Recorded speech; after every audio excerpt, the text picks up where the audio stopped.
Selamat datang di channel novel kita. Di sini Mimin akan membagikan alur cerita donghua, horor, misteri, dan lain-lain. Dukung Mimin dengan subscribe dan nyalakan lonceng notifikasinya. Tanpa banyak cincong lagi, mari kita masuk ke alur ceritanya. Let's go. Bab 791 Bagasi Selebriti. Tidak heran mereka muncul dan menghilang secara misterius. Xiao belum berhasil menangkap mereka setelah sekian lama. Ternyata mereka tidak hanya memiliki binatang aneh yang mampu menghilang dan terbang. Tetapi mereka juga memiliki lebih dari satu kelompok. Ketika para ahli klan iblis menemukan lokasi serangan dan sudah setengah jalan melacak jejak, serangan lain terjadi di tempat lain. Mereka tentu keliru mempercayai bahwa binatang buas neraka itu ada di sana. Jadi mereka mengubah arah dan meninggalkan rencana pelacakan awal mereka. Kedua kelompok tersebut bekerja sama secara diam-diam. Dengan cara ini, membuat para ahli klan iblis yang mengejar berputar-putar. Membuat mereka sama sekali tidak tahu apa-apa. Mereka menghubungkan penyebabnya dengan sifat licik dan penuh rahasia dari Hell Desolate Beast, sehingga sulit dilacak. Mereka tidak tahu, itu hanya dua kelompok yang bekerja sama satu sama lain. Jiang Fan melirik kelompok yang bergegas melewati angin dan salju, dan bergumam. Kakak senior Ren dan kakak muda Wu, kelompok ini terserah kalian berdua. Dia memutar kepalanya, mengarahkan pedang ungunya, dan dengan cepat terbang menuju awan yang berjarak 100 mil. Di tengah jalan, dia mengeluarkan jimat tanpa debu dan menempelkannya di dadanya. Kau suka bermain tak terlihat? Ya. Kalau begitu aku akan ikut bermain denganmu. Di atas awan yang jaraknya 100 mil, ada 12 orang misterius dengan ki yang tangguh. Yang kultivasinya paling kuat adalah seorang pemuda yang terbungkus kerudung merah, yang hanya matanya saja yang terlihat.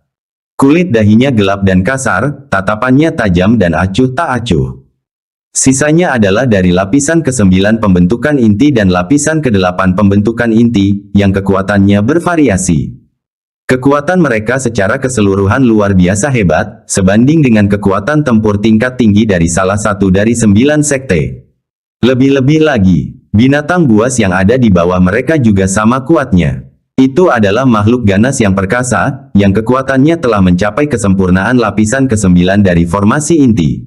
Pada saat ini, mereka menatap ke bawah ke arah 3 murid perempuan sekte Hehuan di tanah. Kakak senior Zhang, seorang berjubah abu-abu, tersenyum sambil mengamati murid perempuan di tanah. Dia membuka mulutnya dan memanggil pemuda berkerudung merah di sampingnya. Begitu dia memanggilnya, pemuda berkerudung merah itu melotot ke arahnya dengan pandangan jahat, membuatnya menutup mulut. Sudah berapa kali kukatakan padamu, saat ini kami adalah penggarap lepas dari Gunung Qingli. Jangan panggil aku kakak senior. Apakah Anda ingin orang-orang mengenali bahwa kami adalah murid dengan garis keturunan guru dari domain luar? Jika latar belakang kita terbongkar dan mereka datang mengetuk, awas saja, Tuan mungkin akan menggunakanmu sebagai kambing hitam. Orang berjubah abu-abu yang bertanya itu menjulurkan lidahnya dan mengubah sapaannya, maaf, kakak Zhang. Zhang Yundian menatapnya tajam dan berkata, kau ingin bertanya apa yang harus dilakukan dengan ketiga murid perempuan itu, kan? Mata orang berjubah abu-abu itu menunjukkan panas, dan dia terkekeh jahat, meskipun mereka jauh dan wajah mereka tidak jelas. Angka-angka mereka sungguh luar biasa. Apalagi yang di tengah, tes-tes, tangkapan yang bermutu tinggi. Bisakah aku? Di tengah-tengah kalimatnya, Zhang Yundian menepuk binatang buas di bawahnya dan berkata, pendengar angin, buka mulutmu. Aku akan mengirim seseorang untuk memberimu makan. Dia mencengkeram kera orang berjubah abu-abu itu dan mengangkatnya. Dia membuat gerakan seolah hendak melemparkannya ke mulut binatang buas itu. Ah! Kakak Zhang, ampuni nyawaku, ampuni nyawaku. Zhang Yundian menatapnya dengan dingin, niat membunuh tampak mengerikan di matanya. Aku memberimu satu kesempatan terakhir. Jika kau berani melanggar peraturan lagi, aku akan membunuhmu. Jangan sampai kau melibatkan kami. Dia melemparkan orang berjubah abu-abu itu kembali ke punggung binatang buas, dan berkata dengan dingin. Gunakan otak babimu. Jika kau menyentuh 3 wanita dan meninggalkan jejak manusia pada mereka, bukankah semua yang kita rekayasa selama ini akan terungkap? Jika perbuatan kami diselidiki, tidak seorang pun dari kami yang dapat menanggung akibatnya. Orang berjubah abu-abu itu mengangguk berulang kali menanggapi teguran itu. Sisanya terdiam, gemetar bagaikan jangkrik kedinginan. Kemarahan Zhang Yundian berangsur-angsur mereda. Merasakan suasana berat di antara teman-temannya. Dia mendesah tak berdaya dalam hatinya. Semua orang sudah terlalu lama keluar dan tidak menikmati kesenangan selama beberapa waktu. Mereka benar-benar terkekang. Jika dia tidak memberi mereka beberapa manfaat, cepat atau lambat mereka akan menimbulkan masalah. Karena itu, nadanya sedikit melunak. Nanti, pilih yang cantik untuk dinikmati. Setelah selesai, hancurkan tubuhnya dan hapus semua jejaknya, jangan tinggalkan abunya. Dua sisanya, biarkan Win Listener mencabik-cabik mereka. Kami akan memalsukan ilusi bahwa para pencari manusia juga diserang. Mendengar ini, semua orang berseru kaget. Orang berjubah abu-abu itu menunjukkan rasa senang, terima kasih, Kakak Zhang. Ia segera mengarahkan pandangannya kepada wanita yang ada di tengah ketiga wanita itu, yang ini. Bermain dengannya pasti akan memuaskan. Orang berjubah hitam lainnya juga memperlihatkan senyum nakal. Zhang Yundian diam-diam menepuk punggung Win Listener. Biarkan saja yang di tengah. Bunuh dua orang di samping. Namun, Win Listener tidak bergerak. Kepalanya yang besar dan ganas mengamati sekelilingnya. Seolah-olah melindungi dari sesuatu. Ekspresi Zhang Yundian sedikit berubah. Dia segera meraih gagang pedang di punggungnya dan berteriak. Waspada, yang lainnya belum bereaksi. Sebuah bola berwarna merah terang dan berdarah jatuh dari udara tipis dari atas kepala mereka, menggelinding tepat ke tengah-tengah mereka. Wajah Zhang Yundian berubah drastis hanya setelah melihatnya sekali, pil mayat harum dari Sekte Yin Agung. Hati-hati, engah. Namun, sudah terlambat. Pil mayat harum itu langsung meledak, membentuk awan besar kabut berdarah yang menyelimuti seluruh Win Listener dan orang-orang di punggungnya. Lapisan ke-8 pembentukan inti seniman bela diri pingsan di tempat. Lapisan ke-9 pembentukan inti seniman bela diri juga bergoyang tak stabil. Bahkan binatang buas yang berada pada kesempurnaan lapisan ke-9 dari pembentukan inti pun ikut bergoyang terus-menerus. Tubuhnya miring. 4 inti formasi bawah sadar lapisan ke-8 seniman bela diri tergelincir dan jatuh dari ketinggian ratusan kaki di udara. Tidak. Zhang Yundian mengeluarkan teriakan ngeri, hanya punya waktu untuk meraih lapisan ke-9 formasi inti seniman bela diri di sampingnya. Dia segera berteriak, pendengar angin, cepat turun ke tanah. Terbang tinggi di langit pada awalnya merupakan senjata tajam mereka untuk menghindari deteksi. Sekarang, hal itu telah menjadi masalah yang fatal. Pada saat yang sama, dia mengangkat pedangnya dan melihat sekeliling sambil berteriak, siapa yang menyelinap? Kalau kamu punya nyali, keluarlah. Jantungnya berdebar kencang. Mungkinkah Master Pavilion Tianji atau Kaisar Iblis Changqiong telah menemukannya? Dia langsung menggelengkan kepalanya lagi. Jika mereka, mengapa bertindak secara rahasia? Mereka bisa muncul secara langsung dan membunuh mereka semua dengan jentikan jari. Menanggapinya adalah suara halus dan melamun, yang tampaknya jauh namun dekat di telinganya. Langit memiliki 9 bintang, bumi memiliki 9 istana. Aku punya 100 simpul, 10.000 dewa mengikuti. 3 mayat tersembunyi, 5 jeroan mengalir lancar. Masyarakat sudah terlanjur kena pil mayat wangi. Di bawah pengaruh mantra pelupa pikiran, mereka tidak dapat bertahan lagi. Seluruh lapisan ke-9 formasi inti pingsan. Win Listener bahkan lebih berbahaya. Zhang Yundian begitu ketakutan hingga jantungnya berdebar kencang, dan dia berteriak, berhenti. Berhenti, Yang Mulia, mari kita bicara baik-baik. Kami adalah murid dari Sekte Ilahi Domain Luar. Jika kami mati di sini, itu akan menjadi masalah besar bagi wilayahmu. Anda harus memahami taruhannya. Jika kamu tidak mengerti, kamu bisa mengundang orang yang lebih tua untuk maju. Balasannya adalah mantra tanpa ekspresi Jiang Fan. 3 dantian, 4 anggota badan, gerakan dan istirahat menjaga pusat. 8 trigram naga harimau, tunggu wajahku yang cantik. Hantu, setan, 10.000 roh, jangan ganggu pejabat sejati. Pada titik ini, bahkan Zhang Yundian tidak dapat bertahan, goyah dan tidak dapat berdiri tegak. Alasan dia masih memiliki sedikit kesadaran. Itu karena pendengar angin di bawahnya sudah pingsan. Tubuhnya yang besar menukik tajam ke bumi bagaikan layang-layang yang talinya putus. Sensasi jatuh dengan cepat karena gravitasi menstimulasinya, mempertahankan sisa kesadarannya yang terakhir. Di tanah tepat di bawah. Ji Ruyue telah mengganti pakaiannya yang biasanya terbuka dan menggoda. Dia mengenakan gaun istana berwarna persik dan berkerah bulat. Dibandingkan dengan pesona menggoda yang biasa dia tunjukkan, dia tampak jauh lebih bermartabat dan tenang. Seorang suster junior di belakangnya melihat ke belakang dan menggodanya. Kakak senior Ji, pakaianmu sangat konservatif. Bagaimana aku bisa melihat kakimu yang panjang mulai sekarang? Yang satu lagi terkekeh nakal, benar sekali, aku bahkan belum sempat menyentuh pinggang ramping itu. Ji Ruyue menoleh dan melotot ke arah mereka. Lihatlah dirimu sendiri dan sentuhlah dirimu sendiri. Mengapa khawatir tentang apa yang ku kenakan? Seorang suster junior mendecak lidahnya, ya ampun, seperti yang diharapkan dari seseorang yang diselamatkan oleh saudara junior Jiang. Dia sudah mulai memiliki kompleks selebriti. Pakaiannya semakin sopan. Khawatir kalau suatu hari adik Jiang tiba-tiba muncul, melihatmu berpakaian terbuka lagi, dan merasa tidak senang.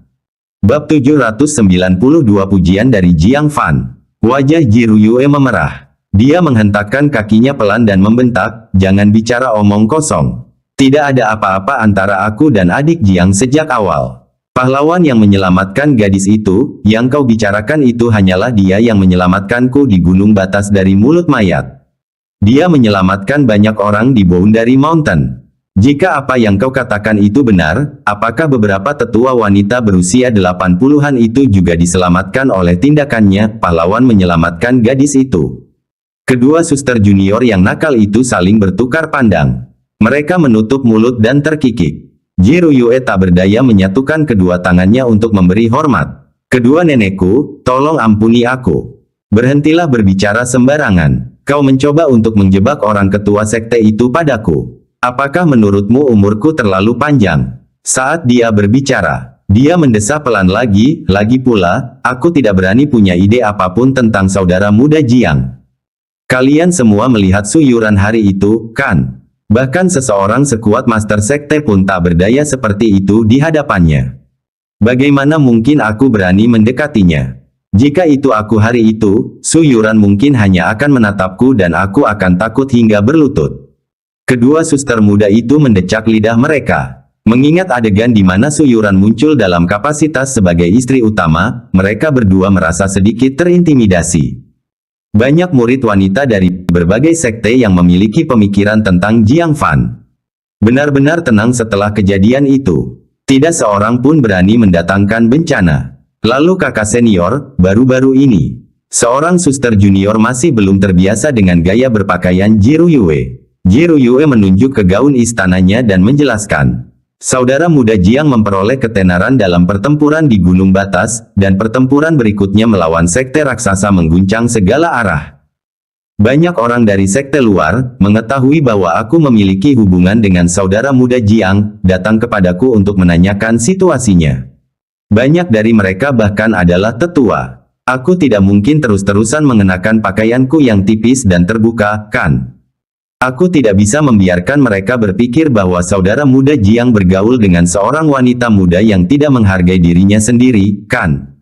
Itu akan membuat orang salah paham terhadap karakter saudara muda Jiang. Kedua suster junior itu tiba-tiba mengerti. Salah satu di antara mereka melangkah maju dan memeluknya dengan lembut, kakak senior Ji, kamu telah menanggung penderitaan ini. Memikirkan junior brother Jiang dalam diam, dia tidak akan melihatnya atau menghargainya. Ji Ruyue tidak keberatan. Itu hanya mengubah gaya berpakaianku, apa masalahnya?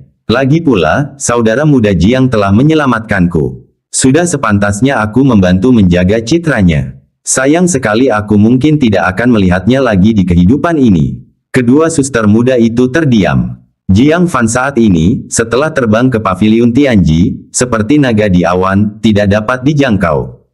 Bahkan jika dia kembali ke 9 sekte suatu hari nanti, mereka yang memenuhi syarat untuk menemuinya akan menjadi tokoh-tokoh besar seperti tetua agung, master sekte, dan tetua berbagai sekte.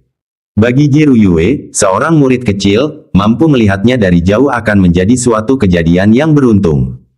Memikirkan untuk bepergian bersamanya seperti yang pernah mereka lakukan, atau bertemu dengannya sendirian, itu sudah tidak mungkin. Tepat saat mereka berbicara, degup, degup, degup, degup. 4 suara tumpul menghantam di sekitar mereka tanpa peringatan. 4 kawah besar menghantam lapisan es di tanah.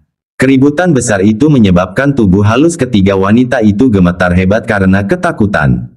Apa yang terjadi? Mengumpulkan keberanian, mereka mendekati salah satu kawah es. Sambil melihat ke dalam, mereka serentak terkesiap kaget. Seseorang tergeletak di dasar, tubuhnya terpelintir secara aneh hingga tidak dapat dikenali lagi. Semua tulang di tubuh mereka kemungkinan hancur menjadi bubuk. Sejumlah besar darah segar mengalir cepat keluar dari Seven Apertures, mengotori dasar lubang menjadi merah. Mereka lebih mematikan daripada mematikan. Mengapa orang jatuh dari langit? Mereka semua menatap ke langit dan langsung ketakutan, lalu berhamburan ke segala arah. Mereka melihat binatang buas raksasa dan sekumpulan sosok manusia berjatuhan bersamaan ke bawah. Ledakan. Binatang buas raksasa itu menghantam tanah dengan keras. Secara langsung memicu gempa bumi. Segera setelah itu, orang-orang yang masih hidup berjatuhan satu demi satu, menghantam tanah dengan keras. Tak terdengar sedikit pun erangan menyedihkan. Mereka langsung terbunuh saat terkena dampaknya. Hanya Zhang Yundian yang mempertahankan seutas kesadaran. Tepat saat dia hendak jatuh, dia menggertakkan giginya, membuka mulutnya, dan meludahkan artefak sihir pelindung yang dipegangnya. Artefak ajaib itu meletus dengan gugusan cahaya jernih, menangkal sebagian besar gaya benturan. Meski begitu, jatuhnya menyebabkan dia muntah darah dan merasakan sakit hebat di sekujur tubuhnya. Tetapi dia tidak punya waktu untuk berpikir, apalagi memeriksa teman-temannya dan pendengar angin itu. Dia bangkit dan melarikan diri dengan tegas. Dia sudah terluka parah akibat terjatuh, dan kekuatan musuh yang tersembunyi tidak diketahui, ditambah lagi mereka mahir dalam mantra pelupa pikiran Gunung Sanxing. Dia sama sekali tidak sebanding dengan mereka. Melarikan diri adalah hal yang terpenting. Jiru Yue tampak sangat bingung. Tiba-tiba, pemandangan di hadapannya berubah menjadi neraka yang hidup. Pada saat ini, pendengar angin yang tergeletak di tanah ternyata tidak sepenuhnya mati. Matanya yang redup dan kejam melirik Jiru Yue yang tidak jauh darinya. Kemudian dia mengangkat cakarnya yang tajam dan mencakar ke arahnya. Ini adalah serangan dari kesempurnaan lapisan ke-9 dari formasi inti binatang Yao. Bagaimana mungkin dia bisa menolaknya? Pandangannya menjadi gelap, seketika tertutupi oleh telapak tangan raksasa yang menyelimuti langit. Jeritan kedua adik perempuannya terdengar di telinganya. Namun tepat pada saat ini, dengusan dingin dan samar terdengar. Melakukan kejahatan bahkan di ambang kematian. Puff! Pedang Qi yang tak terlihat langsung memotong telapak tangan raksasa itu. Segera setelahnya, binatang raksasa yang ganas itu mengeluarkan raungan kesakitan yang tragis. Sesuatu telah menembus tengkoraknya, membunuhnya sepenuhnya. Jiru Yue, setelah diselamatkan, melihat sekelilingnya dengan bingung. Tiba-tiba, ruang beriak di atas punggung binatang itu. Seorang pemuda tampan berjubah hitam, memegang jimat di antara dua jarinya, menatapnya dengan senyum tipis. Kita bertemu lagi, kakak senior Ji. Jiru Yue tertegun sejenak sebelum mengenalinya, tergagap, Junior Jiang. Jiang Fan terkekeh pelan saat mengamatinya. Gaun istana berwarna persik tidak menyembunyikan bentuk tubuhnya yang anggun dan menawan. Sebaliknya, hal itu membuat bentuk tubuhnya tampak lebih berlekuk dan indah. Pada saat yang sama, hal itu menutupi aura genit dan memikatnya yang dulu. Menambahkan beberapa sentuhan perilaku halus dan menawan seorang wanita muda dari keluarga terhormat. Itu membuat matanya berbinar. Dia mengangguk sedikit dan berjalan mendekati mayat itu. Dia memeriksa mayatnya tetapi tidak menemukan sesuatu seperti tanda. Namun, sebuah totem hitam dicap di belakang leher setiap orang. Jiang Fan, Ren Guhong, dan Wu Manyu bersaing untuk membunuh binatang buas ini. Mereka butuh suatu bentuk bukti, kan? Karena orang-orang ini tidak memiliki token identitas. Kalau begitu totem ini cukup sebagai bukti. Ia segera mengangkat pedangnya dan memenggal kepala orang itu beserta cap di lehernya. Dan dengan santai melemparkannya ke batu guntur surgawi. Dia melanjutkan melakukan hal yang sama untuk sisanya. Ke-11 orang misterius itu kepalanya terpenggal. Setelah menyelesaikan ini, Jiang Fan dengan tenang melirik ke arah Zhang Yundian melarikan diri. Dia menoleh dan berkata kepada Jiru Yue, "Kamu dan dua adik perempuanmu harus membagi mayat kesempurnaan lapisan ke-9 dari pembentukan inti ini, binatang Yao. Kamu juga harus mengambil semua yang ada di tubuh para penjahat ini. Adik junior ini masih ada urusan yang harus diselesaikan. Selamat tinggal. Setelah berbicara, dia terbang ke udara dengan pedangnya. Sebelum pergi, dia melirik Jiruyue lagi dan tersenyum. Gaunnya sangat indah. Itu cocok untukmu. Dia segera melesat di udara dan pergi. Pipi putih pucat Jiruyue memerah dengan kecepatan yang terlihat. Lama-kelamaan matanya pun menjadi berkaca-kaca. Dia dengan malu-malu menutupi pipinya yang merah padam, jantungnya berdebar tak karuan. Dia memperhatikan apa yang aku kenakan. Dan bilang itu cocok untukku. Seorang suster junior mencondongkan tubuhnya, menunjukkan rasa iri yang mendalam. Kakak senior Ji, kakak muda Jiang benar-benar memujimu. Dia bahkan bilang gaunmu bagus. Saudara muda Jiang melihat usahamu. Jiruyue menggigit bibir merahnya pelan, wajah dan matanya dipenuhi rasa malu dan gembira. Suster junior lainnya melihat kesempurnaan lapisan ke-9 yang besar dari formasi inti mayat binatang buas. Dan mayat begitu banyak ahli yang tidak dikenal. Dia menjadi semakin iri. Adik muda Jiang benar-benar perhatian pada kakak senior Ji. Dia meninggalkan semua hal baik ini untukmu. Jika kabar ini sampai tersiar, kakak senior Ji akan membuat iri para murid perempuan 9 sekte. Jiruyue menutup mulutnya dan tertawa kecil, wajahnya berseri-seri, baiklah, baiklah. Cepat bantu aku mengatasi ini. Kalian berdua juga akan mendapat bagian. Kedua suster junior berseri-seri karena gembira. Mereka semakin senang telah keluar bersama Jiruyue. Lihat, bukankah mereka mendapat banyak keuntungan darinya, mendapatkan kesempatan secara cuma-cuma. Pada saat yang sama, Mu Ying, memimpin para penggarap lepas yang juga berasal dari Gunung Qingli, memasang ekspresi serius. Bab 793 bunuh mereka semua. Mereka telah memperoleh beberapa informasi dari Raja Iblis Pesona Laut. Baru setelah bergegas ke tempat ini mereka menemukan bahwa seseorang telah menjelajahinya terlebih dahulu. Ini menunjukkan bahwa Raja Iblis Pesona Laut telah memberikan informasi tentang tempat ini kepada banyak orang. Itu tidak memiliki nilai sama sekali. Yu Tiandu berkata dengan sedih, sayangnya, 10.000 poin prestasi kelihatannya banyak. Tapi itu sama sulitnya dengan naik ke surga untuk mendapatkannya. Mu Ying memaksa dirinya untuk ceria dan berkata, jangan berkecil hati. Jika kita merasa kesulitan, orang lain akan merasa kesulitan pula. Itu tergantung pada siapa yang bisa tetap tenang dan siapa yang bisa pertama kali menemukan peluang. Tiba-tiba, alis Mu Ying berkedut. Pandangannya tertuju ke arah cakrawala. Di ujung cakrawala yang datar dan terbuka, sesosok hitam dengan cepat mendekati arah mereka. Teknik pergerakan lawan sangat aneh. Kelihatannya tidak cepat. Namun, di suatu saat ia ada di sini, di saat berikutnya ia akan muncul tiba-tiba di suatu tempat lain. Sekilas, ia tampak seperti hantu yang melompat di luar angkasa. Langkah abadi awan sekte gerakan ilahi.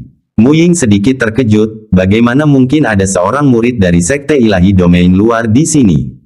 Dia tidak perlu mengingatkan mereka. Yu Tiandu dan yang lainnya menjadi waspada. Di negara bagian Taichang besar, hubungan antara penggarap lepas dari Gunung Qingli dan pengikut dari sekte ilahi wilayah luar tidak terlalu baik. Segera setelahnya, orang itu tiba sebelum mereka, dan mereka akhirnya mengenalinya. Sekte Gerakan Ilahi, Zhang Yundian. Mu Ying terkejut. Menatap Zhang Yundian, yang dadanya berlumuran darah dan auranya lemah, matanya dipenuhi dengan keterkejutan. Zhang Yundian memang sedang menuju ke arah mereka. Di tempat yang banyak orangnya, di situ ada kemungkinan untuk melarikan diri. Dan ketika dia melihat dengan jelas sekelompok orang di depannya, wajahnya berseri-seri karena gembira. Mu Ying, Yu Tiandu, dia benar-benar mengenali mereka dan buru-buru berkata, ini hebat. Kalian berdua, orang tak dikenal sedang mengejarku. Demi kita semua, para seniman bela diri dari negara bagian Taichang Agung, mohon temani aku sebentar. Aku akan memberimu teknik kultivasi langkah abadi awan. Mendesis. Hati Yu Tiandu langsung tergerak, dan dia berbisik, benarkah itu? Langkah abadi awan adalah peringkat bumi tingkat tinggi yang terkenal teknik gerakan di negara besar Taichang. Jika dibudidayakan hingga mencapai kesempurnaan, ia dapat memiliki kemampuan ilahi yang menentang surga yaitu mengecilkan tanah hingga 1 inci. Namun, Mata Mu Ying berkilat, lalu dia menangkupkan tinjunya dan berkata, "Saudara Zhang, saat ini kita sedang menjalankan misi yang mendesak. Kami tidak punya waktu untuk menunda, kami benar-benar minta maaf. Ayo pergi." Yu Tiandu tidak mau dan berbisik, "Kakak seniormu, itulah langkah abadi awan. Bahkan jika kau tidak mengolahnya, menjualnya ke Jiangsan Yipin Lou bisa memberimu harta karun.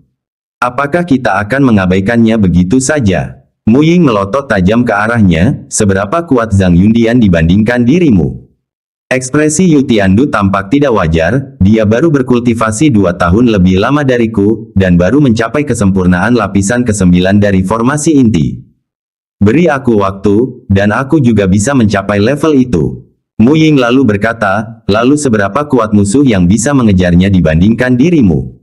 Ekspresi Yu Tiandu membeku. Dia langsung merasa merinding. Keberadaan yang dapat melukai Zhang Yundian sampai sejauh ini dan mengejarnya untuk melarikan diri demi keselamatan hidupnya. Apakah dia seseorang yang bisa diprovokasi? Salinan Cloud Immortal Steps itu, dia punya kehidupan untuk mengambilnya tetapi tidak punya kehidupan untuk menikmatinya. "Cepat pergi, jangan ganggu Zhang Yundian sedikit pun." Mu Ying mendesak dengan suara rendah. Yang lainnya tidak berani berlama-lama dan mengikutinya pergi. Zhang Yundian akhirnya menemukan sekelompok kambing hitam, bagaimana dia bisa membiarkan mereka pergi dengan mudah. Dia menggertakkan giginya dan berkata lagi, "Aku akan membawamu untuk menemukan binatang buas neraka, apakah itu akan berhasil?" Faktanya, dia tidak tahu di mana Hell Desolate Beast yang sebenarnya berada.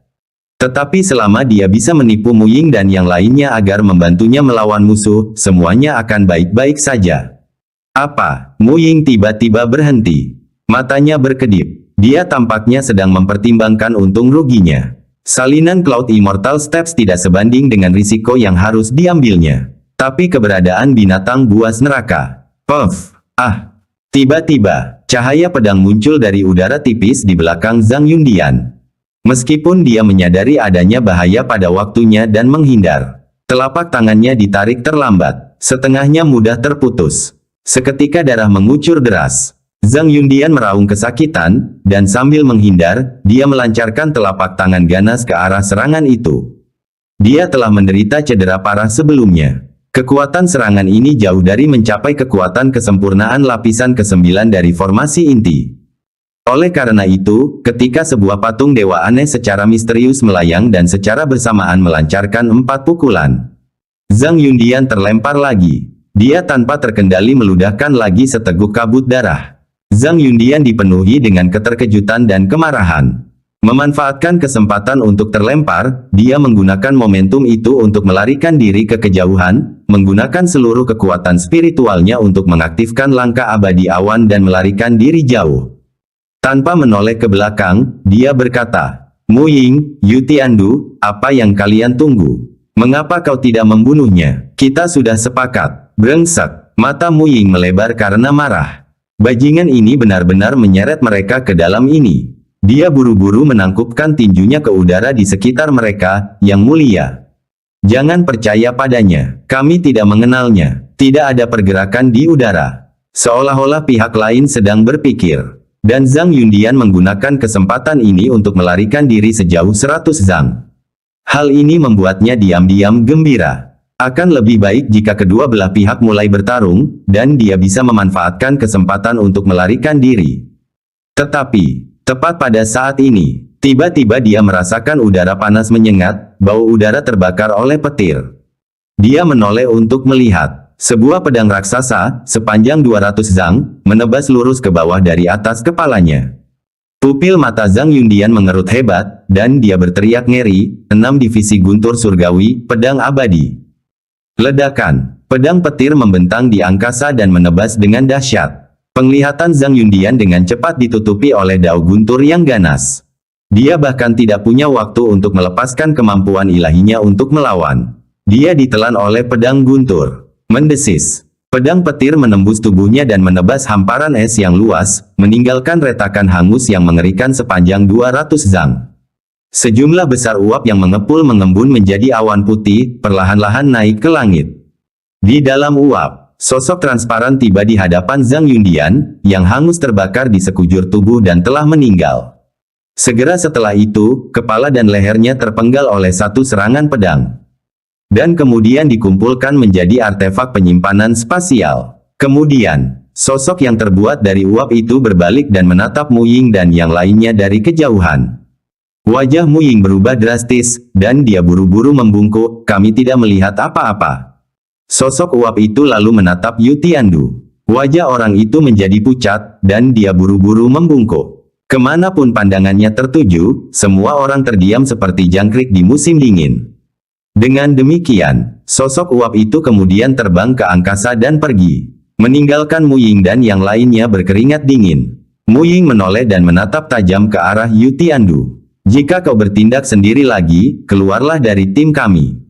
5 orang lainnya, yang selamat dari musibah, juga menatap Yu Tiandu dengan tatapan penuh kebencian. Untungnya, Mu Ying bijaksana dan tidak setuju untuk melindungi Zhang Yundian demi langkah abadi awan.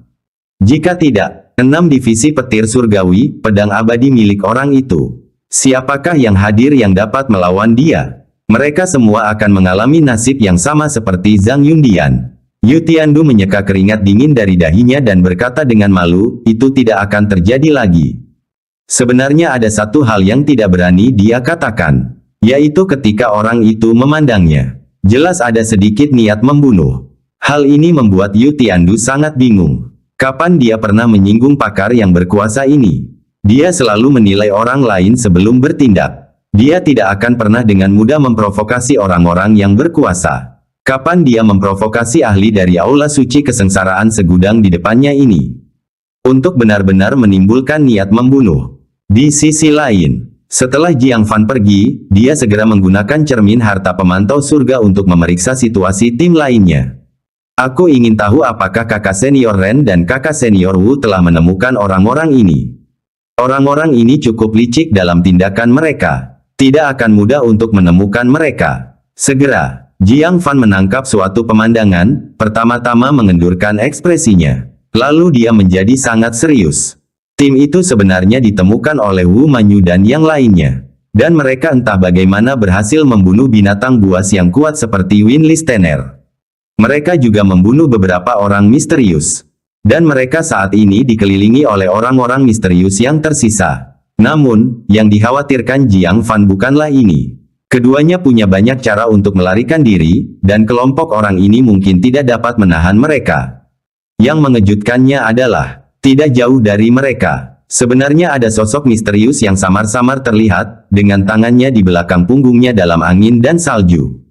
Mengamati mereka dalam diam, salju putih memenuhi langit, berputar-putar tertiup angin. Namun, dalam jarak 3 kaki di sekitarnya, itu adalah kekosongan. Ketika Jiang Fan memperhatikan lebih dekat, pupil matanya makin mengecil. Orang ini sebenarnya melayang di udara. Berdiri di udara. Bab 794 Jiwa Baru Lahir yang Misterius. Jantung Jiang Fan berdebar kencang. Seorang ahli jiwa yang baru lahir. Dia langsung merasa ada yang tidak beres. Sambil mengatupkan rahangnya sedikit, dia dengan tegas menggunakan Cloud Shadow untuk melesat pergi. Dia sudah bersiap menghadapi hal terburuk dalam hatinya. Artinya, Ren Guhong dan Wu Manyu keduanya tewas dalam pertempuran. Sesaat kemudian, dentuman dan suara gaduh pertempuran terus berlanjut. Jiang Fan dengan lembut menurunkan kewaspadaannya. Ahli jiwa baru lahir itu belum melakukan gerakan. Dia mengangkat matanya untuk melihat ke tempat di mana ahli jiwa baru lahir berdiri. Orang itu masih berdiri di tengah angin dan salju. Dia diam-diam menyaksikan pembantaian itu, tidak menunjukkan niat untuk menyerang. Merasakan tatapan Jiang Fan, dia melirik, dan matanya seolah menembus jimat tak berdebu itu, menemukan kehadirannya. Pandangan sekilas ini membuat jantung Jiang Fan berdebar kencang. Untungnya, pihak lain menarik pandangannya dan terus menonton pertarungan. Jiang Fan tidak dapat menahan diri untuk bertanya, bukankah orang ini bersekutu dengan orang-orang yang bertempur di sini? Memikirkan hal ini, dia mencoba diam-diam mendekati bagian belakang seorang ahli inti formasi lapisan ke-8 yang tengah fokus mengepung Wu Manyu.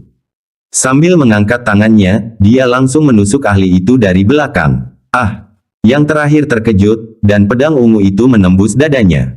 Dia hanya mampu melakukan serangan balik lemah ke belakang sebelum kehilangan seluruh tenaga dan terjatuh ke tanah. Jiang Fan terus menatap tajam ke arah ahli jiwa baru lahir. Dia mendapati bahwa sang ahli tetap bersikap acuh tak acuh. Jantungnya langsung tenang. Oleh karena itu, dia tidak lagi menahan diri saat melakukan gerakan. 5 guntur telapak surga yang benar. Duri yang menggetarkan jiwa. Tuan ilahi yang luas. Dengan setiap gerakan, seorang seniman bela diri misterius pasti terluka atau terbunuh. Keempat orang yang awalnya mengelilingi Wu Manyu langsung berkurang lebih dari setengahnya karena cedera. Hati Wu Manyu dipenuhi dengan kegembiraan, saudara muda Jiang. Meski dia tidak mengenal jurus yang lain, dia sangat mengenal Soul Star Tellington. Itu tanda tangannya Jiang Fan. Saat krisisnya teratasi, Ren Guhong di sisi lain segera memanggil. Adik Jiang, jangan hanya fokus menjadi pahlawan yang menyelamatkan kecantikan. Aku di sini juga. Dia berada dalam kondisi yang jauh lebih buruk daripada Wu Manyu. Kultivasinya pada formasi inti lapisan ke-9 menjadikannya target prioritas. Mereka yang ada di sekelilingnya secara seragam merupakan ahli kesempurnaan lapisan ke-9 dari pembentukan inti dan ahli pembentukan inti lapisan ke-9. Beruntungnya dia memiliki baju zirah pertahanan yang mampu menahan serangan dari ahli kesempurnaan lapisan ke-9 dari formasi inti. Sebagian besar kerusakan dapat dinetralisir. Namun 2 tinju sulit dikalahkan 4 tangan, terutama karena pihak lawan memiliki 1 ahli kesempurnaan lapisan ke-9 dari pembentukan inti yang kuat.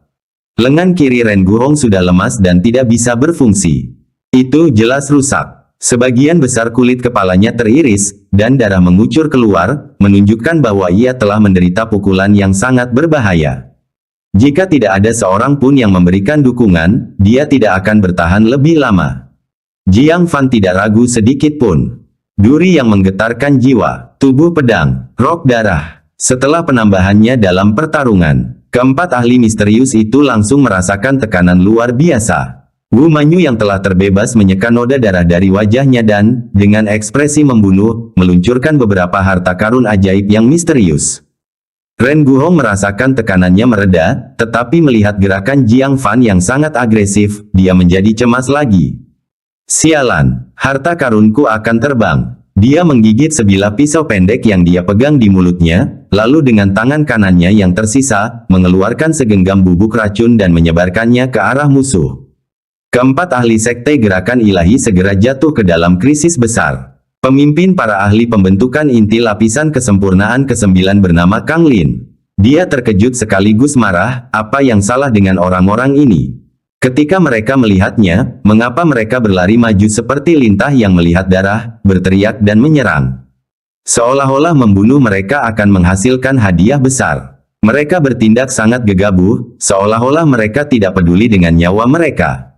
Yang membuatnya merasa semakin tidak bisa dimengerti adalah ini. 2 orang pertama memiliki begitu banyak harta karun ajaib hingga membuat kulit kepalanya geli, terutama sebagai murid sekte ilahi domain luar.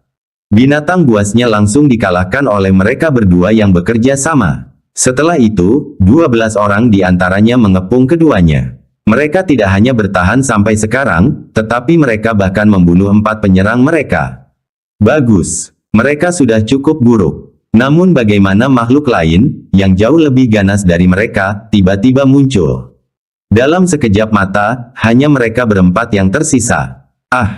Setelah teriakan yang menyedihkan, hanya 3 dari mereka yang tersisa. Siapakah kalian sebenarnya? Kang Lin membuka mulutnya dan meludah. Jimat giok yang disegel dengan api meletus, membakar dengan api yang membakar langit dan menyapu sekeliling. Ren Guhong dan Wu Manyu keduanya dipaksa mundur. Bahkan Jiang Fan, yang bersembunyi, jimat tak berdebu di dadanya terbakar habis oleh gumpalan api. Memperlihatkan wujudnya, dia sedikit terkejut dan melihat ke arah ahli jiwa baru lahir. Mengubah pikirannya, lupakan saja, nilai rendah jimat tanpa debu tidak bisa menipunya. Penampilannya telah lama diperlihatkan kepada ahlinya. Dia hanya berhenti menyia-nyiakan jimat tak berdebu itu. Dia mengangkat matanya untuk melihat ketiga orang itu, termasuk Kang Lin, dan berkata dengan dingin.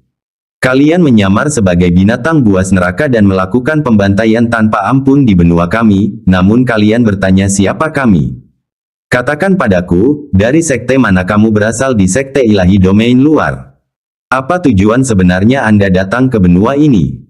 Kang Lin tertawa marah, sungguh sombong. Seolah-olah kau sudah memutuskan nasib kami. Dia adalah ahli kesempurnaan lapisan ke-9 dari pembentukan inti. Meskipun kekuatan dan metode ketiga orang ini aneh dan sulit untuk ditandinginya, melarikan diri seharusnya tidak menjadi masalah. Tapi cepat, ekspresinya tiba-tiba membeku. Wajah kedua ahli inti formasi lapisan ke-9 di sampingnya mulai berkedut. Karena Jiang Fan telah mengeluarkan jimat giok jiwa yang baru lahir. Kilatan kekuatan surgawi yang terpancar darinya membuat jantung mereka berdebar ketakutan. Satu orang di antara kalian dapat hidup. Siapapun yang menjawab paling jelas akan hidup. Jiang Fan berkata dengan acuh tak acuh. Ekspresi Kang Lin berubah drastis, dan dia berteriak, jangan tertipu.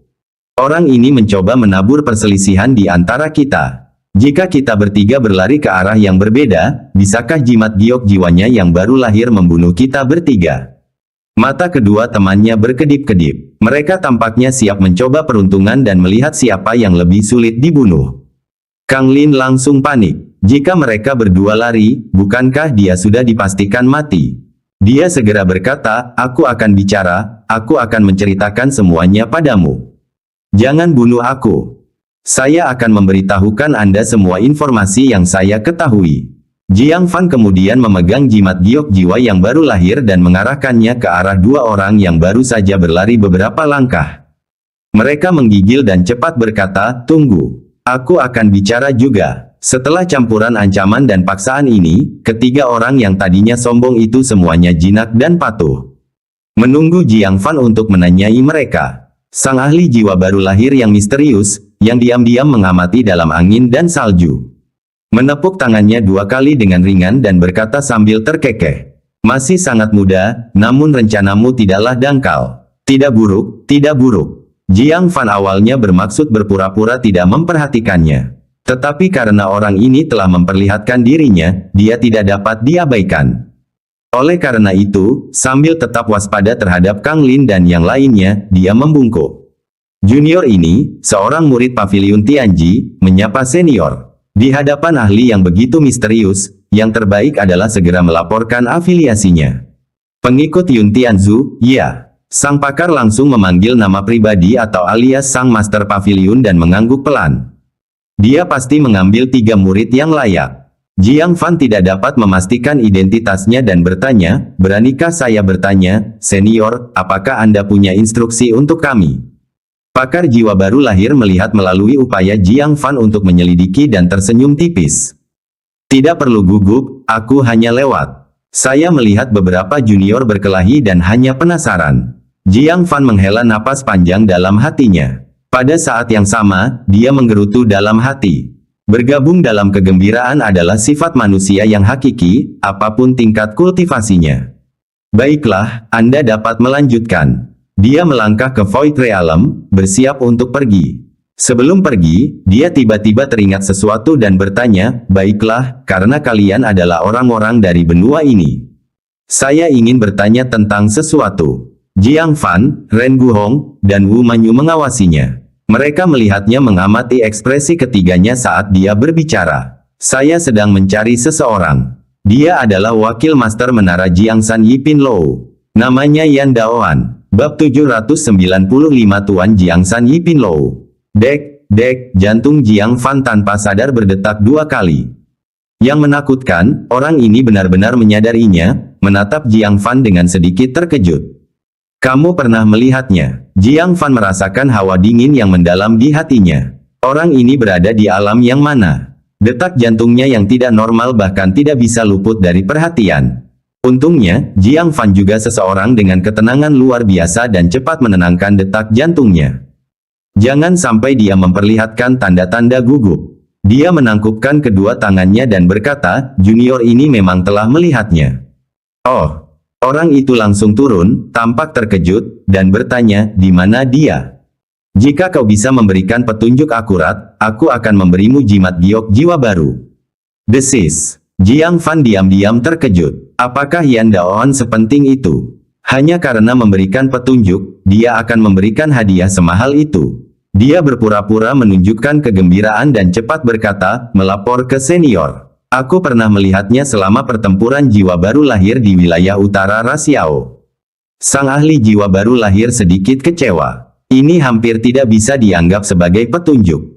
Pada hari itu, banyak sekali ahli jiwa baru lahir yang mengepung raksasa kuno, dan Yan Daoan ada di antara mereka.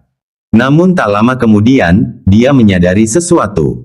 Dia menatap Jiang Fan lagi, tatapannya mendalam. Mengapa kamu mengenali wakil master Menara Yan? Ini pertama kalinya dia datang ke benua besar ini. Dia dengan tajam melihat titik yang mencurigakan itu.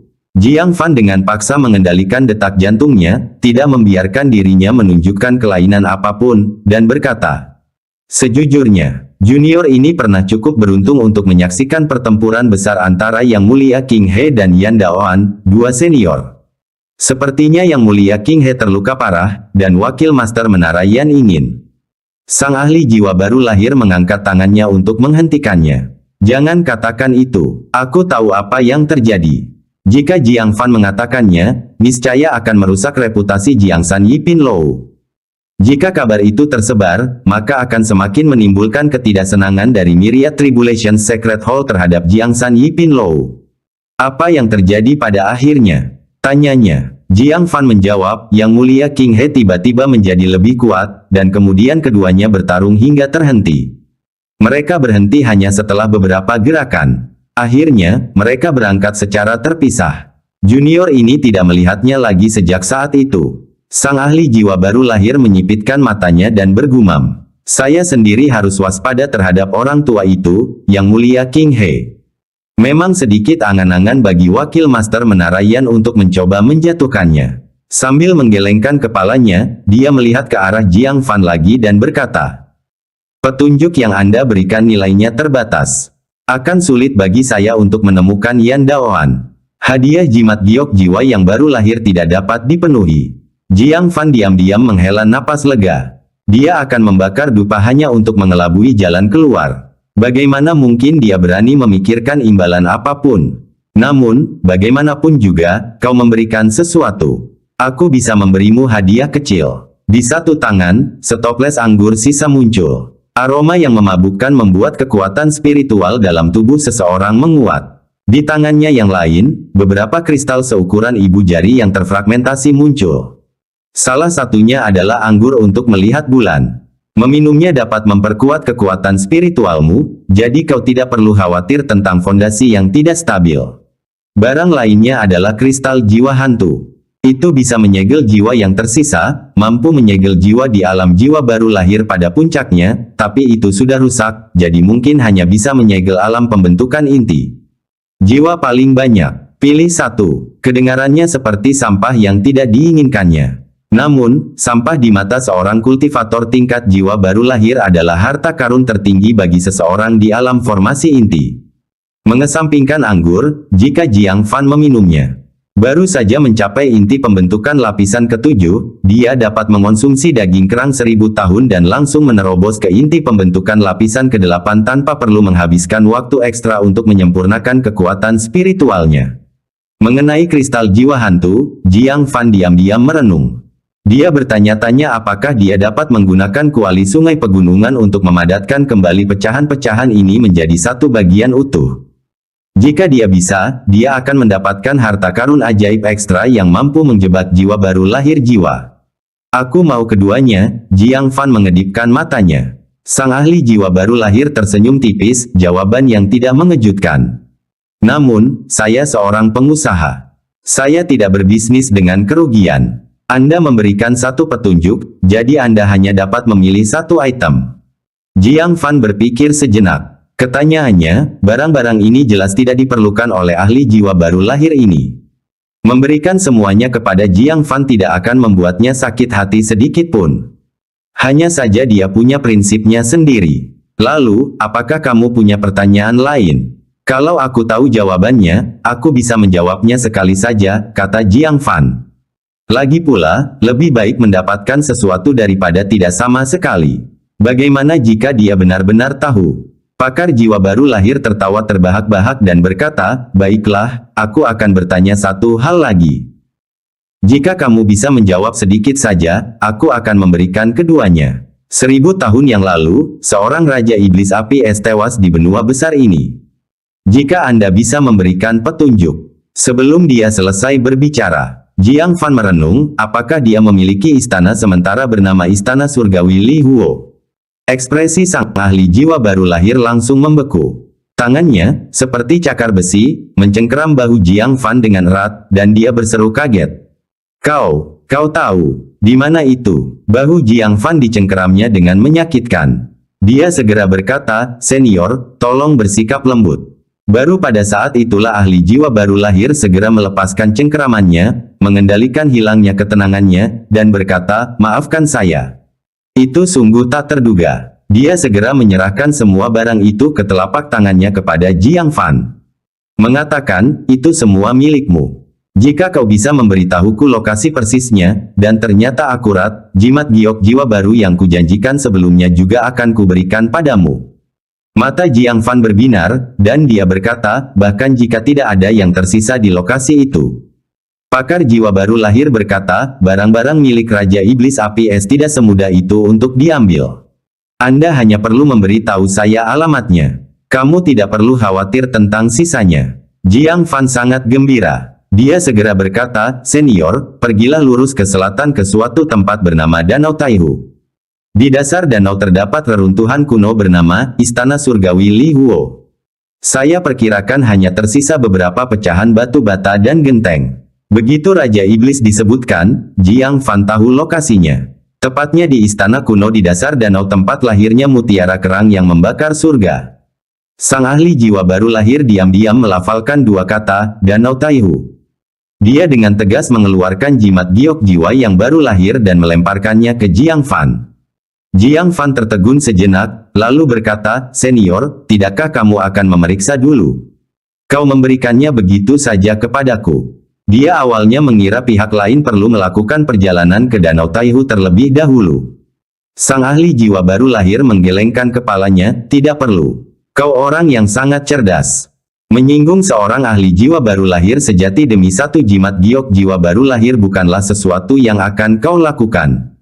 Sekalipun aku mundur 10.000 langkah, dan kau tetap menipuku, aku bisa pergi ke Paviliun Tianji untuk mencarimu. Tuan Paviliun Tianji tidak akan bisa melindungimu. Seketika itu juga, dia melambaikan tangannya sedikit. Semoga kita bertemu lagi jika takdir mengizinkan. Pada saat ini, mata Kang Lin berkilat, dan dia tiba-tiba membungkuk. Junior ini, Kang Lin, seorang murid Sekte Gerakan Ilahi, memberi hormat kepada Master Menara Yipin Jiangsan. Saya dengan sungguh-sungguh meminta agar Master Menara melakukan transaksi dengan junior ini. Apa? Pupil mata Jiang Fan mengerut hebat. Orang di hadapannya sebenarnya adalah Master Menara Jiangsan Yipin. Tidak heran dia berani mengatakan bahwa Master Paviliun Tianji tidak dapat melindungi Jiang Fan. Untuk dapat mengendalikan wilayah perdagangan yang sangat luas di negara bagian Taichang Agung dan tidak takut terhadap penjarahan dari Sekte Ilahi domain luar. Tower Master harus memiliki kekuatan puncak yang mampu menghalangi mereka. Orang yang berdiri di hadapannya benar-benar seorang pembesar yang sangat berkuasa. Dia sangat khawatir. Tuan Menara Yipin Jiangsan menatap Kang Lin, sudut mulutnya sedikit melengkung. Kamu boleh. Jiangsan Yipin Lou, saya tidak menolak bisnis apapun. Asalkan Anda mampu membayar harganya. Kata-kata ini mirip dengan yang diucapkan oleh wakil Master Menara Wanita yang hampir menyelamatkan Jin Zhongming. Kang Lin memperlihatkan ekspresi gembira. Dia menunjuk Jiang Fan dari kejauhan, dengan tatapan mata yang tajam. Saya ingin meminta agar Master Menara membunuhnya. Ya, waktunya habis. Bersambung ya bos. Besok kita lanjut lagi, oke?